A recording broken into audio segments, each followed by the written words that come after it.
नाथद्वारा मंदिर विधेयक 2023 द्वारा नाथद्वारा मंदिर अधिनियम 1959 को और संशोधित करने के लिए विधेयक निर्मित किया जाना था। उक्त विधेयक को तत्कालीन माननीय राज्यपाल महोदय द्वारा भारत के संविधान के अनुच्छेद 200 के अधीन माननीय राष्ट्रपति महोदय की अनुमति हेतु रक्षित रखा गया। माननीय राष्ट्रपति महोदय की अनुमति हेतु रक्षित उक्त विधेयक पर राज्य सरकार द्वारा विधेयक को प्रत्याहरित लिए जाने के निम्न आधार प्रस्तुत किए हैं। नाथद्वारा मंदिर अधिनियम, आप सबसे पुनः एक बार अपील कर रहा हूँ, ये मर्यादा के खिलाफ है, संसदीय परंपराओं के खिलाफ है। राजस्थान विधानसभा की बहुत गरिमा रही है, उसकी गरिमा बनाए रखिए। आप तो समझदार हैं, विपक्ष के नेता, आपसे कई बार बात हुई है, सदन की गरिमा बनाए रखने में सहयोग दें ताकि सदन की कार्रवाई चल सके। एक बार पुनः अपील कर रहा हूँ, बिराजे। माननीय राष्ट्रपति महोदय की अनुमति हेतु रक्षित उक्त विधेयक पर राज्य सरकार द्वारा विधेयक को प्रत्याहरित लिए जाने के निम्न आधार प्रस्तुत किए हैं। नाथद्वारा मंदिर अधिनियम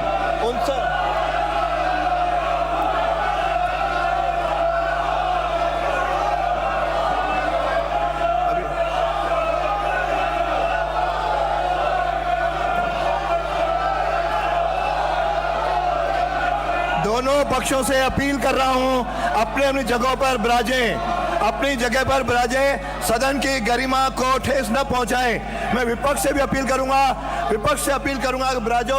आपसे भी अपील कर रहा हूं कि विराजे, दोनों विराजिए, आप विराजिए। पहले अनुमति, बिना अनुमति के कोई अंकित नहीं होगा। बैठिए। नाथद्वारा मंदिर अधिनियम 1959 में प्रस्तावित संशोधन से राज्य सरकार की शक्तियां क्षीण हो जाती हैं। मंदिर मंडल पर श्री तिलकायत जी के वंशजों को एकाधिकार हो जाता है। प्रस्तावित संशोधन से आम वैष्णव जन को कोई लाभ होता नहीं दिखता, बल्कि वंशागत आधिपत्य स्थापित होता है, जो अंततः राज्य सरकार की छवि के प्रतिकूल है।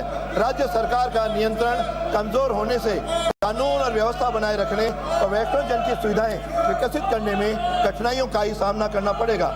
इसके अतिरिक्त बाहरी राज्य की संपत्तियों को मंदिर की परिभाषा में शामिल करने से अनावश्यक न्यायिक विवाद उत्पन्न हो सकते हैं। इसीलिए मैं हरिभाऊ बागड़े, राज्यपाल राजस्थान, भारत के संविधान का अनुच्छेद 200 और उसके परंतु के अनुसरण में राजस्थान विधानसभा के उक्त विनिर्देशित उपबंधों के अध्याधीन पुनर्विचार के लिए नाथद्वारा मंदिर विधेयक 2023 को इतर लौटाता हूँ। सदन की मेज पर रखे जाने वाले पत्रादि प्रमुख सचिव। अध्यक्ष महोदय, मैं की अनुमति से शब्दों की भी गरिमा रखिए, शब्दों की गरिमा रखिए। आप विधायक हैं, 8 करोड़ जनता आपको देख रही है, विधायक की गरिमा मत गिराइए।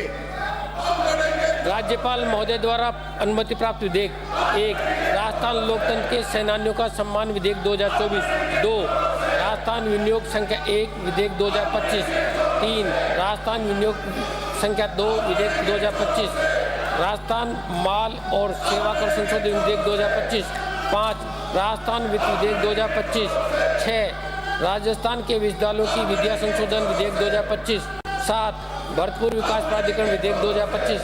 8, बीकानेर विकास प्राधिकरण विधेयक 2025। 9, राजस्थान विद्या संशोधन विधेयक 2025।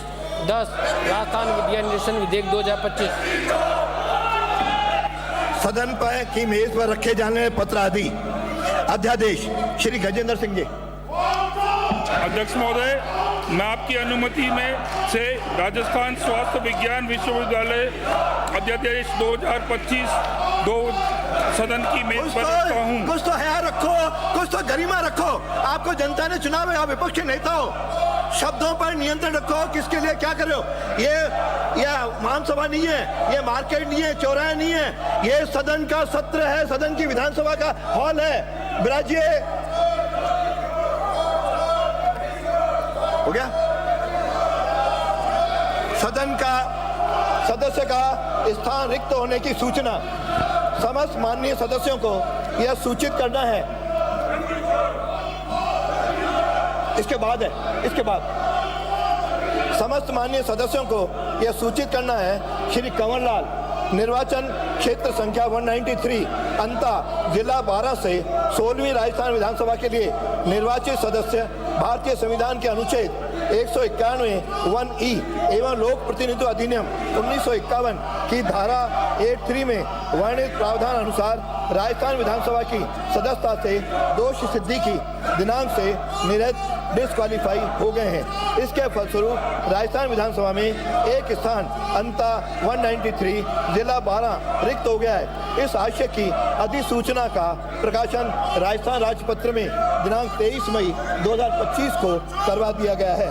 समिति के प्रतिवेदन का उपस्थापन डॉक्टर प्रेमचंद बैरवा। अध्यक्ष महोदय, मैं आपकी अनुमति से राजस्थान कोचिंग सेंटर नियंत्रण और नियमन आज ये शोभा नहीं देता। आज पहला दिन है, मैं सहन कर रहा हूँ, फिर मेरे को मजबूर मत करना मैं कोई कठोर कदम उठाऊं। विधायी कार्य पुनः स्थापित किए जाने वाले विधेयक राजस्थान स्वास्थ्य विज्ञान विश्वविद्यालय संशोधन विधेयक 2025 श्री गजेंद्र सिंह। माननीय अध्यक्ष महोदय, मैं आपकी अनुमति से राजस्थान स्वास्थ्य विज्ञान विश्वविद्यालय संशोधन विधेयक 2025 को पुनर्स्थापित करने की आज्ञा के लिए प्रस्ताव करता हूं। प्रश्न ये है कि राजस्थान स्वास्थ्य विज्ञान विश्वविद्यालय संशोधन विधेयक 2025 को पुनर्स्थापित करने की आज्ञा प्रदान की जाए। जो पक्ष में वहां कहें, जो विपक्ष में वो ना कहें। हाँ पक्ष जीता विधेयक को पुनर्स्थापित करने की आज्ञा प्रदान की जाती है। प्रभारी मंत्री विधेयक को पुनर्स्थापित किया जाए। माननीय अध्यक्ष महोदय, मैं आपकी अनुमति से राजस्थान स्वास्थ्य विज्ञान विश्वविद्यालय संशोधन विधेयक 2025 को पुनर्स्थापित करता हूं। मैं प्रक्रिया के नियम 63/1 के अंतर्गत राजस्थान स्वास्थ्य विज्ञान विश्वविद्यालय संशोधन अध्यादेश 2025 का अध्यादेश संख्या 1 को जारी करने के कारणों का विवरण भी सदन की मेज पर रखता हूं।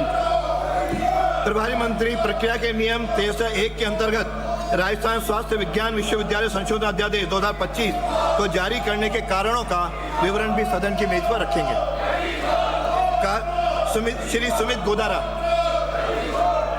माननीय अध्यक्ष महोदय, मैं आपकी अनुमति से कारखाना राजस्थान संशोधन विधेयक 2025 को पुनर्स्थापित करने की आज्ञा के लिए प्रस्ताव करता हूं।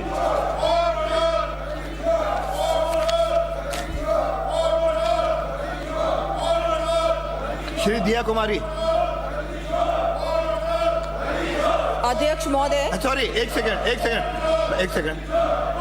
प्रश्न ये है कि कारखाना राजस्थान संशोधन विधेयक 2025 को पुनर्स्थापित करने की आज्ञा प्रदान की जाए। जो पक्ष में वहां कहें, जो विपक्ष में वो ना कहें। हाँ पक्ष जीता विधेयक को पुनर्स्थापित करने की आज्ञा प्रदान की गई। पुनर्स्थापित भी करेंगे। माननीय अध्यक्ष महोदय, मैं आपकी अनुमति से कारखाना राजस्थान संशोधन विधेयक 2025 को पुनर्स्थापित करता हूं। राजस्थान माल और सेवा कर द्वितीय संशोधन।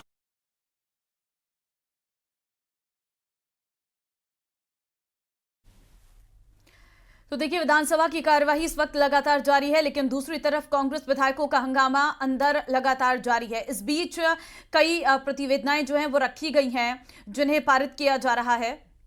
विधानसभा का मानसून सत्र जारी है। बड़ी खबर, वित्तीय संशोधन विधेयक 2025 को पुनर्स्थापित करने की आज्ञा के लिए प्रस्ताव करती हूं।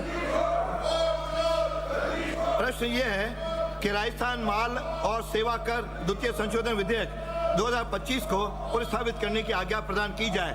जो पक्ष में वहां कहें, जो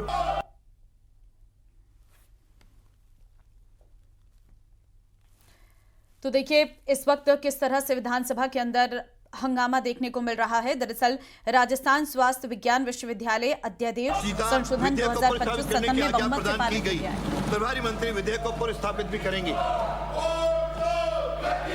अध्यक्ष महोदय, मैं आपकी अनुमति से राजस्थान माल और सेवा कर वित्तीय संशोधन विधेयक 2025 को पुनर्स्थापित करती हूं।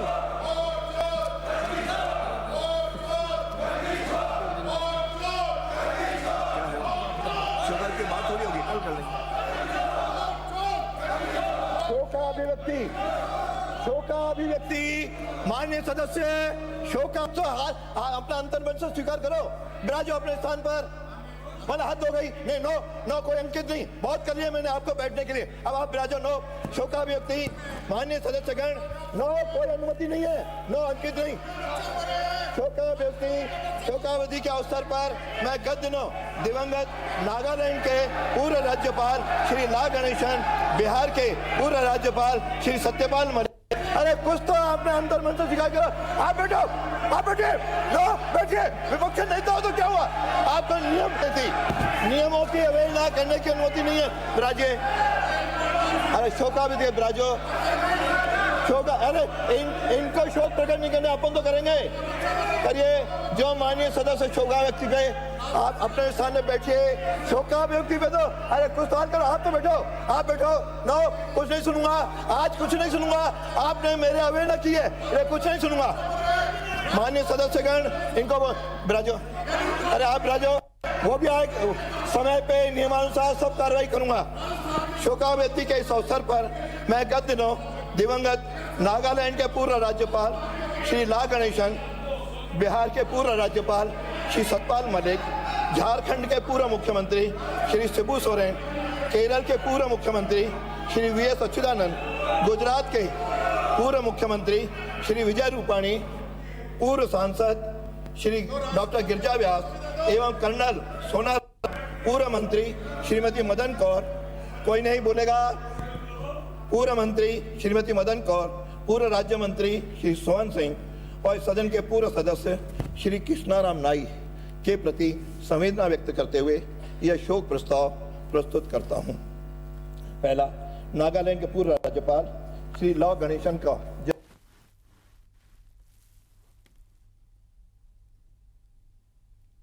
के सांसद निर्वाचित हुए। राज्यसभा में आप विभिन्न समितियों के सदस्य रहे। श्री गणेशन अगस्त 2021 से फरवरी 2023 तक मणिपुर के राज्यपाल रहे। इस दौरान जुलाई से नवंबर 2022 तक आपके पास पश्चिमी बंगाल के राज्यपाल का अतिरिक्त कार्यभार रहा। श्री गणेशन फरवरी 2023 को नागालैंड के राज्यपाल बने तथा मृत्यु पर्यंत इस पद पर आसीन रहे। साहित्य में रुचि रखने वाले श्री गणेशन की हिंदुत्व शीर्षक से पुस्तक प्रकाशित हुई। आप तमिलनाडु की पत्रिका ओरे नाडु एक राष्ट्र के संपादक भी रहे तथा विभिन्न पत्र पत्रिकाओं में आपके आलेख प्रकाशित हुए। आप तमिलनाडु भारतीय जनता पार्टी के अध्यक्ष सहित पार्टी के विभिन्न पदों पर भी रहे। श्री ला गणेशन का दिनांक 15 अगस्त 2025 को निधन हो गया। बिहार के पूर्व राज्यपाल श्री सत्यपाल मलिक का जन्म 24 जुलाई 1946 को उत्तर प्रदेश के हिसार ग्राम में हुआ। आपने बीएससी एवं एलएलबी की उपाधियां प्राप्त की। श्री सत्यपाल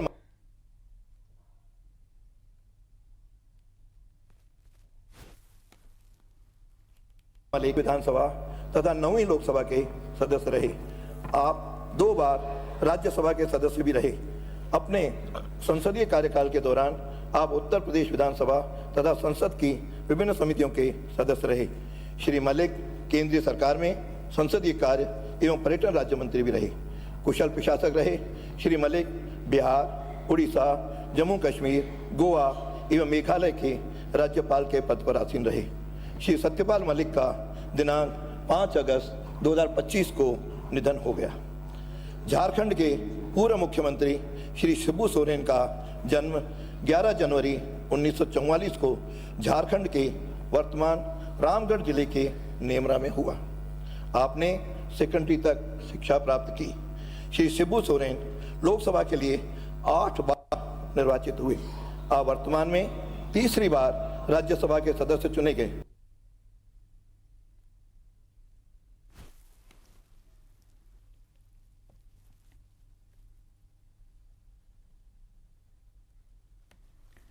तो देखिए यहाँ पर सदन की कार्यवाही लगातार जारी है और इस बीच सदन में जो हंगामेदार पूरी कार्यवाही रही है, शुरुआत में कई विधेयक जो हैं वो पारित कर दिए गए हैं और एक तरफ अगर हम देखें तो विपक्ष का लगातार हंगामा देखने को मिल रहा है।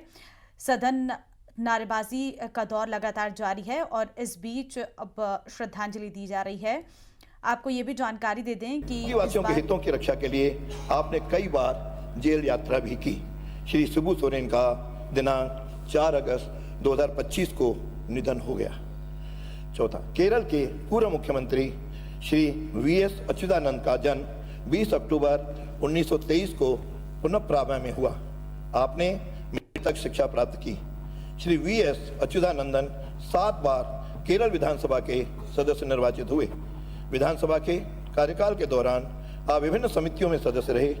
आप 3 बार विधानसभा में प्रतिपक्ष के नेता भी रहे।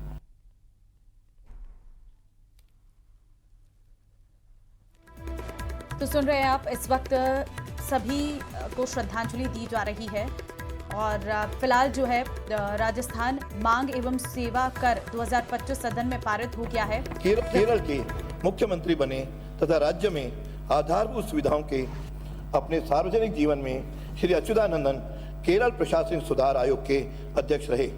साहित्य में रुचि रखने वाले श्री अच्युतानंदन मलयालम, हिंदी जानकार थे। आपकी कई पुस्तकें प्रकाशित हुई। श्री वीएस अच्युतानंद का दिनांक 21 जुलाई 2025 को निधन हो गया। गुजरात के पूर्व मुख्यमंत्री श्री विजय रूपाणी का जन्म 2 अगस्त 1956 को तत्कालीन बर्मा के रंगून में हुआ। आपने सौराष्ट्र विश्वविद्यालय से बीए व एलएलबी की उपाधियां प्राप्त की। श्री विजय रूपाणी जुलाई 2006 से जुलाई 2012 तक राज्यसभा के सदस्य रहे। राज्य के कार्यकाल के दौरान आप विभिन्न समितियों के सदस्य भी रहे। श्री रूपाणी 2 बार गुजरात विधानसभा के सदस्य रहे तथा गुजरात सरकार में परिवहन, श्रम एवं रोजगार तथा जल आपूर्ति विभाग के मंत्री रहे। आप 2016 से 2021 तक गुजरात के मुख्यमंत्री रहे। आपने गुजरात के चौमुखी विकास के लिए कई परियोजनाएं प्रारंभ की। आपने सोनो साथ सोनो विकास के मंत्र के साथ समावेशी विकास पर जोर दिया। आप सार्वजनिक जीवन में Shri Rupani Gujarat municipal finance board के तथा गुजरात पर्यटन कॉर्पोरेशन के अध्यक्ष रहे।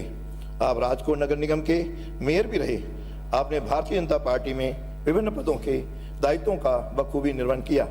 श्री विजय रूपाणी का एयर इंडिया विमान हादसे में दिनांक 12 जून 2025 को निधन हो गया।